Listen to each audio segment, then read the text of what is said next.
में शामिल हो गए। किसी भी बच्ची के साथ बलात्कार हो जाता है, उसकी हत्या कर दी जाती है, उसको न्याय नहीं मिलता, उसके परिवार वालों की हत्या कर दी जाती है। धिक्कार है ऐसी आदित्यनाथ की सरकार पे, जिसके रहते हुए हमारी माताओं बहनों को सुरक्षा नहीं मिली। क्या करते थे बेईमान? चुनाव आता था, कहते थे हम जाति के लिए काम करेंगे, हम धर्म के लिए काम करेंगे, हम जाति के लिए काम करेंगे, हम धर्म के लिए काम करेंगे। बाबा जी की नीयत काम करने की नहीं है।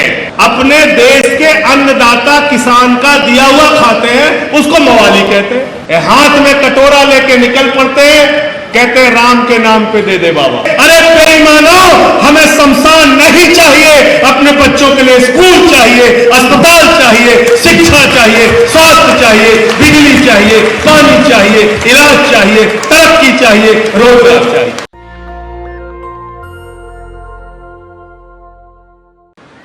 आपके कार्यक्रम में इतनी बड़ी संख्या में भागीदारी के बारे में हम में से किसी को अंदाजा नहीं था। ऐसे कार्यक्रम भारतीय जनता पार्टी और उत्तर प्रदेश की बड़ी बड़ी पार्टियां नहीं कर पाती, जितना बड़ा आयोजन आज आप लोगों ने किया। क्योंकि बहुत मुश्किल होता है, मैं समझ सकता हूं, माताओं बहनों के लिए काम करना, पार्टी के लिए, समाज के लिए, देश के लिए समय निकालना बहुत मुश्किल का काम है। और वो इसलिए मुश्किल है,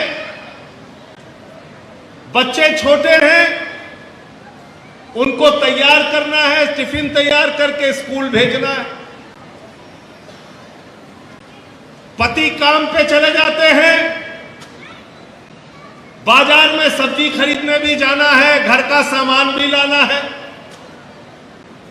बच्चों को स्कूल से भी लेकर आना है, उनकी पढ़ाई का भी ध्यान रखना है। सारी जिम्मेदारियों को पूरा करने के बाद अपने चूल्हे को भी चलाना है और इस देश को भी चलाना है। इसलिए आपका योगदान जो है हम लोगों से 4 गुना ज्यादा बड़ा योगदान। आपके योगदान की कोई तुलना नहीं की जा सकती। बस मैं ये कह सकता हूं कि पुरुष साथियों के काम करने के लिए जो सुविधाएं और आसानी समाज में है, माताओं बहनों के लिए काम करने के लिए वो आसानी नहीं है। बहुत तकलीफ के रास्तों से गुजरकर आप समाज के लिए, पार्टी के लिए, राजनीति के लिए काम करती हैं। मैं इसके लिए सर झुका के आप सबका वंदन, आप सबका अभिनंदन करता हूं। मैं समझ सकता हूं कितनी कठिनाई होती है। आप लोग अलग अलग जिलों से यहां पर आए, बस से आना, बस से जाना। मैं जानता हूं आज बहुत सारे साथियों को यहां पर अपनी बात कहनी थी, बोलना था, लेकिन मैंने उन सब से इसलिए क्षमा मांग लिया क्योंकि अभी आपको 200 किलोमीटर की यात्रा करनी है, किसी को 100 किलोमीटर की यात्रा करनी है, बस से वापस जाना है, तो सही समय से आप अपने घर पहुंच सके। इसलिए बाकी सभी साथियों से क्षमा मांगते हुए मैंने कहा मैं अपनी बात आपके सामने रख दूं, जिससे आपका कार्यक्रम जल्दी समाप्त हो सके और आप लोग जा सकें। आज उत्तर प्रदेश में जो सरकार चल रही है, भारतीय जनता पार्टी की सरकार, आदित्यनाथ जी की सरकार, इस सरकार ने क्या वादा किया था? क्या कहते थे? एंटी रोमियो स्क्वाड बनाएंगे, माताओं बहनों को सुरक्षा देंगे। पता चला जितने रोमियो थे सब भारतीय जनता पार्टी में शामिल हो गए।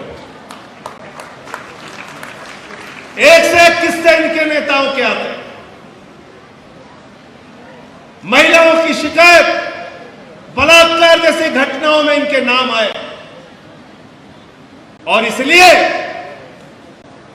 भारतीय जनता पार्टी का राज, आदित्यनाथ जी का राज, माताओं बहनों के लिए उत्तर प्रदेश में कब्रगाह बन गया है, कब्रगाह। किसी भी बच्ची के साथ बलात्कार हो जाता है, उसकी हत्या कर दी जाती है, उसको न्याय नहीं मिलता, उसके परिवार वालों की हत्या कर दी जाती है, भाई आवाज उठाता है, उसको मार दिया जाता है, पिता आवाज उठाता है, उसको मार दिया जाता है, बहन आवाज उठाती है, उसको मार दिया जाता है, और हाथरस में एक गरीब की बेटी को, वाल्मीकि समाज की गरीब बेटी को रात में 2 बजे उसका अंतिम संस्कार कर दिया जाता है। धिक्कार है ऐसी आदित्यनाथ की सरकार पे, जिसके रहते हुए हमारी माताओं बहनों को सुरक्षा नहीं मिलती।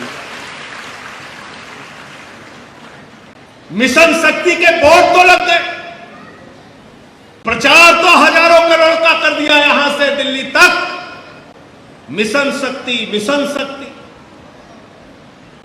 लेकिन मैंने पहले भी कहा था, आज भी कह रहा हूं, आदित्यनाथ के मिशन शक्ति को समझ लेना। आदित्यनाथ का मिशन शक्ति है पुलिस वालों, गुंडों और अपराधियों, महिलाओं के ऊपर अपनी शक्ति दिखाओ। यह है भारतीय जनता पार्टी का मिशन शक्ति। और आम आदमी पार्टी कैसे शक्तिशाली बनानी चाहती है महिलाओं को, इसका उदाहरण अगर आपको देखना है तो दिल्ली में आपकी सरकार चल रही है, आम आदमी पार्टी की सरकार, अरविंद केजरीवाल की सरकार, हिंदुस्तान की पहली सरकार है आम आदमी पार्टी की सरकार, जिस सरकार ने माताओं बहनों के लिए बस की यात्रा फ्री करने का काम किया। देश की किसी सरकार ने ऐसा फैसला आज तक नहीं। आंगनबाड़ी में काम करने वाली महिलाएं, उनकी तनख्वाह कोई सरकार बढ़ाने को तैयार नहीं थी। उत्तर प्रदेश में शिक्षा मित्र महिलाओं को, सुहागिन महिलाओं को सिर मुड़वाना पड़ा, लेकिन दिल्ली की अरविंद केजरीवाल और आम आदमी पार्टी की सरकार ने आंगनबाड़ी की भी तनख्वाह 2 गुना की और गेस्ट टीचर की भी तनख्वाह 2 गुना करने का काम दिल्ली के अंदर। बुजुर्गों की पेंशन बढ़ाया, माताओं बहनों की सुरक्षा के लिए। और जब कहीं बात हो तो ये बात फक्र से कहना, आज दिल्ली देश की राजधानी, जहां पर आपकी सरकार है आम आदमी पार्टी की, वो देश की राजधानी सीसीटीवी के जरिए सुरक्षा देने के मामले में सिर्फ हिंदुस्तान का नंबर 1 का शहर नहीं है, बल्कि पूरे दुनिया में नंबर 1 का शहर, जहां पे सबसे ज्यादा सीसीटीवी लगा के माताओं बहनों की सुरक्षा का इंतजाम किया गया, वो शहर दिल्ली शहर है। हर घर की महिला को रोजगार, उसके गांव में रोजगार, उसके मोहल्ले में रोजगार, जिससे वो मुख्य धारा में अपनी भागीदारी दे सके, समाज के उत्थान में अपनी भागीदारी दे सके। विधानसभा में, लोकसभा में आरक्षण की जब भी बात आती है, माताओं बहनों के लिए 33% आरक्षण की लड़ाई कब से चली आ रही है। आज इस सम्मेलन में हम सब मिलकर प्रस्ताव पारित करते हैं कि विधानसभाओं और लोकसभाओं के अंदर 33% महिलाओं के आरक्षण की वकालत हम करेंगे, उसका समर्थन हम करेंगे। अन्ना जी के आंदोलन में, केजरीवाल जी के आंदोलन में हम सब भ्रष्टाचार के खिलाफ एक कानून मांग रहे थे। कांग्रेस के लोगों ने कहा, बीजेपी के लोगों ने कहा, कानून बनाना है तो विधानसभा में आओ, कानून बनाना है तो संसद में आओ, कानून बनाना है तो राजनीति में आओ। उस चुनौती को हम लोगों ने स्वीकार किया। दिल्ली में 1 बार नहीं, 3 बार आम आदमी पार्टी की सरकार बनी। और हमने कहा हम राजनीति करने नहीं, राजनीति को बदलने आए हैं। क्या करते थे बेईमान? चुनाव आता था, कहते थे हम जाति के लिए काम करेंगे, हम धर्म के लिए काम करेंगे, हम जाति के लिए काम करेंगे, हम धर्म के लिए काम करेंगे, सबको 300 यूनिट बिजली फ्री चाहिए। तो जब हम ये प्रस्ताव लेकर आते हैं तो सबसे ज्यादा पेट में दर्द किसको होता है? भाजपाइयों को। वो कहते हैं हमारी तो दुकान ही बंद हो गई, हम तो बात कर रहे थे धर्म की, दंगे की, लड़ाई की, फसाद की, हिंदू की, मुसलमान की। ये केजरीवाल की पार्टी वाले आके सब गड़बड़ कर दिए, तो कह रहे 300 यूनिट बिजली फ्री दे। तो कहते नहीं दे पाएंगे, 300 यूनिट बिजली फ्री देंगे तो इनका तो बजट खत्म हो जाएगा, ये तो करना संभव नहीं है।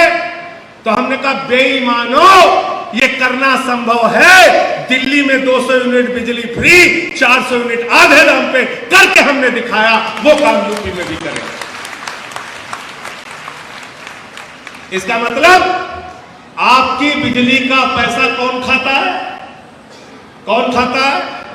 भाजपा ही खाते हैं। आप 2 वक्त की रोटी खाते हैं, सब्जी खाते हैं,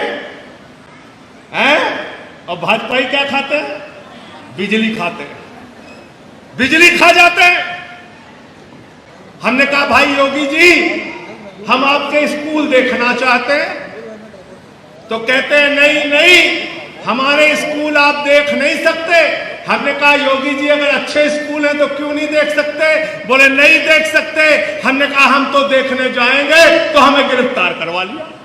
ये उत्तर प्रदेश के जो सरकारी अस्पताल बनते हैं, ये किसी के बाप का पैसा भाजपा वाले का है क्या? है क्या? ये उत्तर प्रदेश में जो सड़कें बनती हैं, ये किसी के बाप का पैसा है क्या? है क्या? ये किसका पैसा है?